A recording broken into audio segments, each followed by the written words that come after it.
Hello friends, आज से start कर रहे हैं एसएससी एमटीएस 2025 का जो एग्ज़ाम्स है 4 फरवरी से स्टार्ट, उसके लिए पढ़ाई। तो सेक्शंस है जीके, और जीके का सबसे इम्पोर्टेंट चीज़ है कि पीवाईक्यू आना चाहिए। पीवाईक्यू अगर सॉल्व हो रहा है तो उससे क्वेश्चंस बनेगा ही बनेगा। तो पीवाईक्यू करते हैं। एसएससी सीजीएल 2024 में जो क्वेश्चंस आया था उसको आज से सॉल्व करेंगे। तो पहला क्वेश्चन है, तो अभी समय कम बचा है तो पीपीटी नहीं बना पाते, तो ऐसे ही स्टार्ट करते हैं सीधे बोल के कि questions direct one liner questions. ठीक है, पहला क्वेश्चन है, who among the following has authored the play Nil Darpan. Nil दर्पण किताब किसने लिखी है? तो नील दर्पण जो किताब है वो कौन लिखी है, इसका ऑथर कौन है ये बताना। ऑप्शन है मोतीलाल नेहरू, चित्तरंजन दास, दीनबंधु मित्रा, सरोजिनी नायडू। तो याद कैसे रखेंगे? नील दर्पण, दर्पण हर आदमी के पास होता है। दर्पण मीन्स आईना।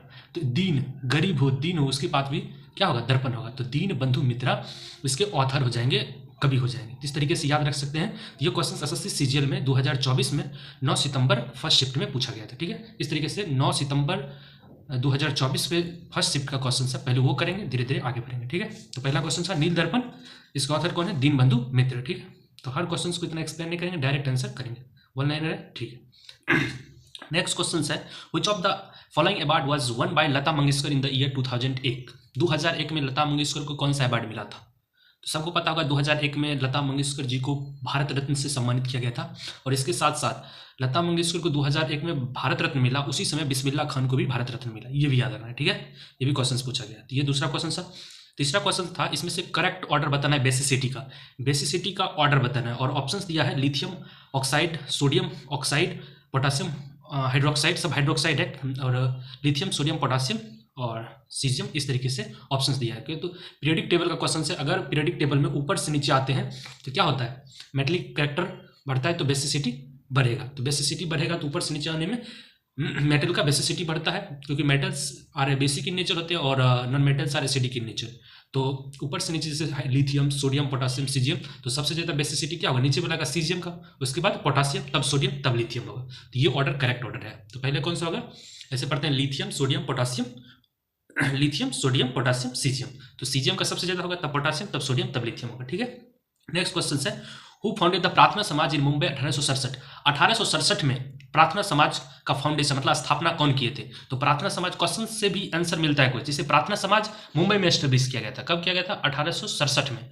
और कौन किए थे? प्रार्थना करते हम आत्मा से, तो आत्माराम पांडुरंग होंगे। तो इसके फाउंडर कौन है? आत्माराम पांडुरंग। तो प्रार्थना समाज कब इसका फाउंडेशन किया गया था? 1867 में, 1867। ठीक है, ये नेक्स्ट क्वेश्चन था, who among the following form the Bihar provincial किसान सभा इन 1929। 1929 में बिहार प्रोविंशियल किसान सभा का गठन कौन किए थे, बनाए थे? ऑप्शन है कुंवर सिंह, जयप्रकाश नारायण, या स्वामी शाहजानंद सरस्वती, एम या जे.एम. सेनगुप्ता। तो ये बिहार प्रोविंशियल किसान सभा 1929 में स्वामी शाहजानंद सरस्वती ने बनाए थे। कौन बनाए थे? स्वामी शाहजानंद सरस्वती। क्या बनाए थे? बिहार प्रोविंशियल किसान सभा। कब बनाए थे? 1929 में। ठीक है, नेक्स्ट क्वेश्चन था ये, in which city was the first golf club of India situated. Golf का पहला क्लब कहाँ पे इसका सिचुएटेड है, वहाँ कहाँ पे स्थित है ये? तो फर्स्ट गोल्फ क्लब जो है भारत का वो कोलकाता में है। कहाँ है? कोलकाता में। तो यही ऑप्शन था शिमला, गुलमर्ग, मैसूर, कोलकाता। तो कोलकाता में फर्स्ट गोल्फ क्लब भारत का कहाँ पे है? कोलकाता में है। Which article has a similar provision as that of Article 32 and deals with the writ jurisdiction। तो कौन सा आर्टिकल जो सिमिलर होता है आर्टिकल 32 से और जो रिट्स के बारे में बात करता है? तो आर्टिकल 32 से जुड़ा हुआ आर्टिकल 226 होता है, जो हाई कोर्ट के लिए होता है, रिट्स जारी करता है। तो ऑप्शन था 227, 228, 225, 226। तो करेक्ट आंसर क्या हो जाएगा? 226 article is similar to the article 32 that deals with the writs jurisdiction की बातें करते हैं। ठीक है, नेक्स्ट क्वेश्चन है, Mahendra Varman first was the ruler of which dynasty. तो कोई रूलर का नाम दिया, उसका डायनेस्टी पूछा है। तो महेंद्र वर्मन फर्स्ट जो थे कौन से डायनेस्टी से संबंधित थे? तो महेंद्र वर्मन फर्स्ट जो थे वो पल्लवा डायनेस्टी से थे। ऑप्शन दे देगा पांड्या, चोला, चालुक्य, पल्लवा। तो पल्लवा हो जाएगा महेंद्र वर्मन फर्स्ट पल्लवा डायनेस्टी से। तो महेंद्र वर्मन फर्स्ट हो जाएगा पल्लवा डायनेस्टी। ठीक, what challenge does foreign investment often face in India. कहता है फॉरेन इन्वेस्टमेंट कौन सबसे ज़्यादा कौन सा फेस करता है, मतलब चैलेंज फेस करता है भारत में? फॉरेन इन्वेस्टमेंट, अगर फॉरेन से कोई भारत में इन्वेस्ट करता है तो सबसे बड़ा चैलेंज उसको क्या करना पड़ता है? तो ऑप्शन है excessive foreign competition. Foreign competition होता है? नहीं। इनकंसिस्टेंट रेगुलेटरी इन्वायरमेंट, मतलब कंसिस्टेंट रेगुलेटरी इन्वायरमेंट नहीं मिल पाता है, लगता तो है। इनकंसिस्टेंट बोला है तो ये लगता। लैक ऑफ स्किल लेबर की कमी तो नहीं है। लैक ऑफ कंज्यूमर बेस की कमी है। नहीं, कंज्यूमर तो बहुत है भारत। तो इनकंसिस्टेंट रेगुलेटरी इन्वायरमेंट, उस तरीके से उसके रेगुलेटरी इन्वायरमेंट नहीं मिल पाता है, तो इनकंसिस्टेंट रेगुलेटरी इन्वायरमेंट इसका करेक्ट आंसर हो जाएगा। ठीक है, तो फॉरेन इन्वेस्टमेंट कौन सा चैलेंज फेस करता है, ये क्वेश्चन था। तो इनकंसिस्टेंट रेगुलेटरी इन्वायरमेंट हो जाएगा इसका करेक्ट आंसर। अब पूछा है 2023 का अपॉइंटमेंट से क्वेश्चन पूछा है कि union minister of state independent charge for science and technology as of July 2023। जुलाई 2023 के अनुसार union minister for science and technology के कौन सा यूनियन मिनिस्टर थे। तो ऑप्शंस है रमेश पोखरियाल, धर्मेंद्र प्रधान, अश्विनी वैष्णव या जितेंद्र सिंह। तो साइंस एंड टेक्नोलॉजी जो डिपार्टमेंट है, साइंस एंड टेक्नोलॉजी जो मंत्रालय है वो जितेंद्र सिंह के पास था। 2023 के अनुसार पूछ रहा है जुलाई में, तो वो जितेंद्र सिंह के पास था। ठीक है, नेक्स्ट क्वेश्चन है Lathmar Holi is primary celebrated in the state of. Lathmar Holi कहाँ पे मनाया जाता है, स्टैटिक जीके का क्वेश्चन है। ऑप्शन है कर्नाटका, अरुणाचल प्रदेश, उत्तर प्रदेश, हिमाचल प्रदेश। तो ये लठमार होली यूपी में मनाया जाता है। यूपी में बरसाने में, वृंदावन में जनरली मनाया जाता है सबसे ज्यादा। तो यूपी तो कान्हा से जुड़ा हुआ है लठमार होली। ठीक है, नेक्स्ट क्वेश्चन है which of the following is not a condition for the president's office in India. कौन सा कंडीशन नहीं है प्रेसिडेंट के ऑफिस के लिए, नहीं है, नोट पूछा है। He shall not be entitled without payment of rent to use his official resident. वो नहीं बिना पेमेंट के या रेंट के वो ऑफिशियल रेसिडेंस में नहीं रह सकते, नहीं, उसको पेमेंट नहीं करना पड़ता। ये गलत है, गलत ही पूछा है, तो करेक्ट आंसर ये हो जाएगा। और प्रेसिडेंट ऑफिस से जुड़ा और क्या है, he shall not be a member of either house of the parliament. सही बात है, कोई हाउस का मेंबर नहीं होना चाहिए। The allowances shell not B diminished during the term of office. जब तक उनका ऑफिस का टर्म है तब तक उसके पैसा जो मिलेगा अलाउंसेस उसमें कटौती नहीं होगा। सही बात है।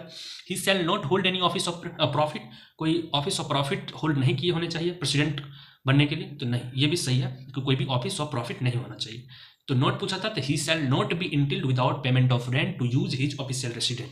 ये इसका करेक्ट आंसर हो जाएगा, क्योंकि इनको बिना पेमेंट के इनको एक ऑफिशियल रेसिडेंस मिलता है, जिसको क्या कहते हैं, राष्ट्रपति भवन मिलता है, तो वहाँ पे ये रेसिडेंस करते हैं विदाउट पेमेंट। तो नोट लिखा था, तो ये गलत हो जाएगा। ठीक है, ये क्वेश्चन पूछा था, तो प्रेसिडेंट्स ऑफिस के रिलेटेड क्वेश्चन था।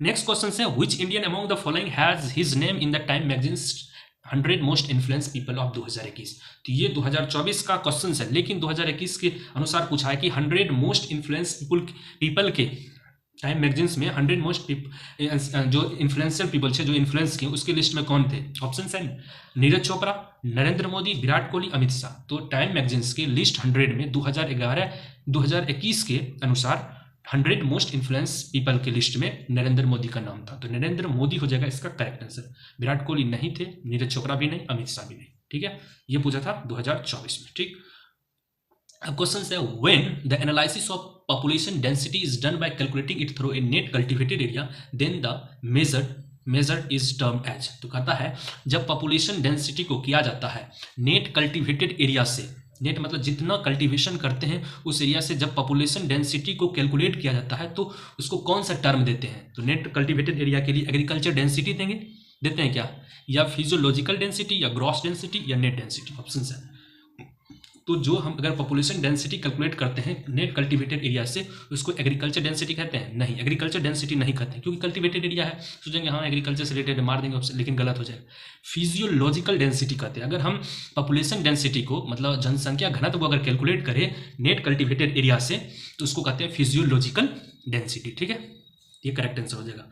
नेक्स्ट क्वेश्चन है मोहन बीना प्लेयर पंडित विश्व Mohan Bhatt one the dash award in year 1994। 1994 में पंडित विश्व मोहन भट्ट, जो कि मोहन बीना प्लेयर से संबंधित हैं, तो इससे क्या मिला, एक और क्वेश्चन मिला कि पंडित विश्व मोहन भट्ट किस इंस्ट्रूमेंट से संबंधित है, तो मोहन बीना प्लेयर से हैं। और इनको 1994 में कौन सा अवार्ड मिला, 1994 में कौन सा अवार्ड मिला। ऑप्शन है संगीत कला निधि, ऑस्कर, ग्रैमी, संगीत नाटक अकेडमी। तो ये म्यूजिक से संबंधित है, ग्रैमी मिलने का संभावना, और ग्रैमी ही इसका करेक्ट आंसर है। तो ग्रैमी अवार्ड मिला था 1994 में किनको, पंडित विश्व मोहन भट्ट। तो अगर नेक्स्ट बार अगर ये क्वेश्चंस को पूछेगा, घुमाएगा, तो पूछेगा कि पंडित विश्व मोहन भट्ट को ग्रैमी अवार्ड कब मिला था, तो अभी बताया 1994, तो ये 1994 याद रखना। और किससे जुड़े हुए हैं, मोहन बीना प्लेयर। ठीक है, मोहन बीना प्लेयर से जुड़े हुए हैं कौन, विश्व मोहन भट्ट। नेक्स्ट क्वेश्चन है which plateau are very fertile because they are rich in black soil that is very good for farming.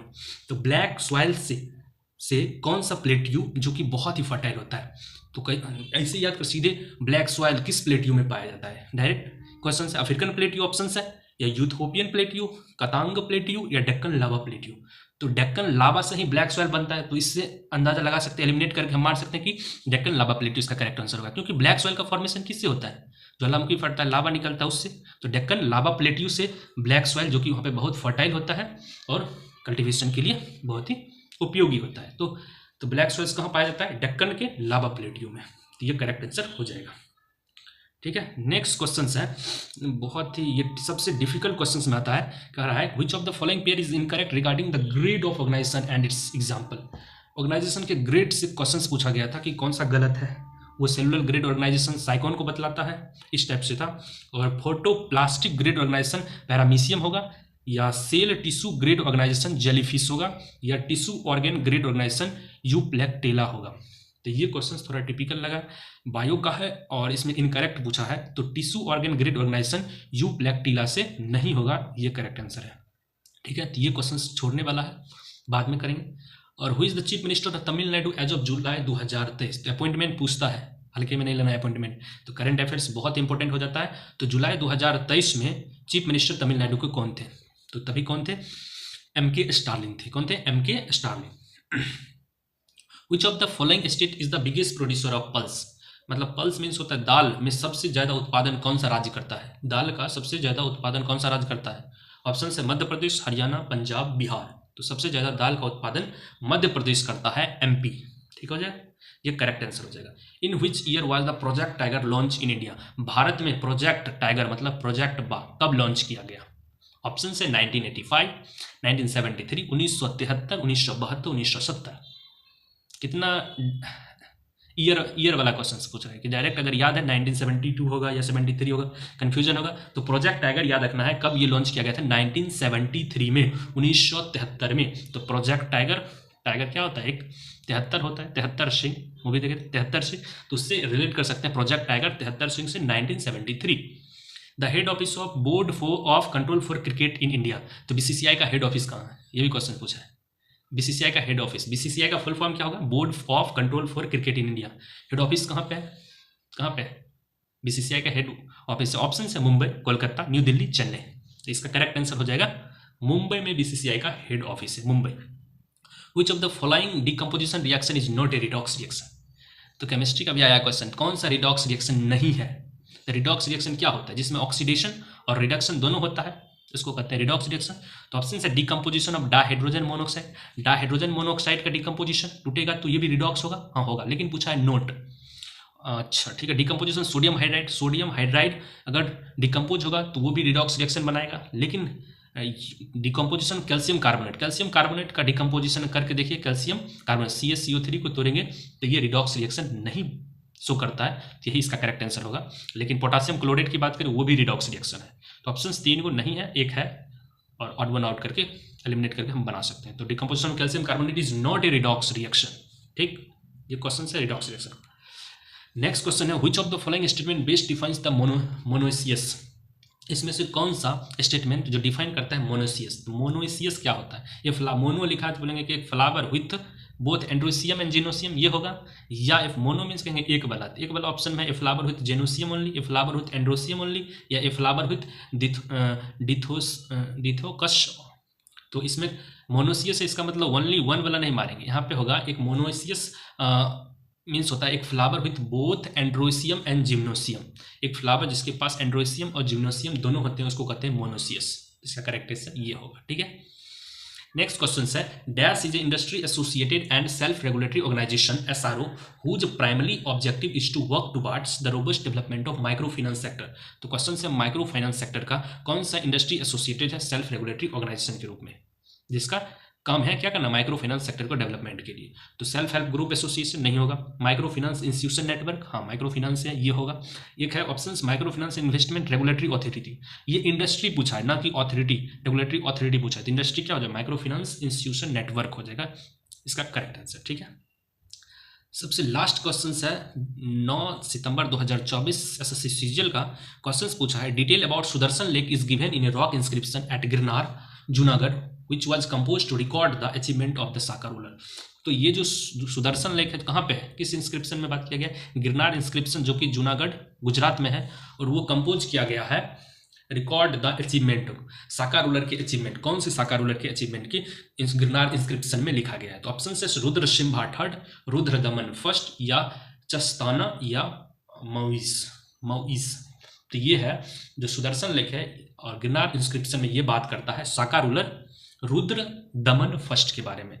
तो Sudarshan lake is related to Rudradaman first, that is Saka ruler है। तो ये क्वेश्चन था 25/9 सितंबर 2024 का PYQ है।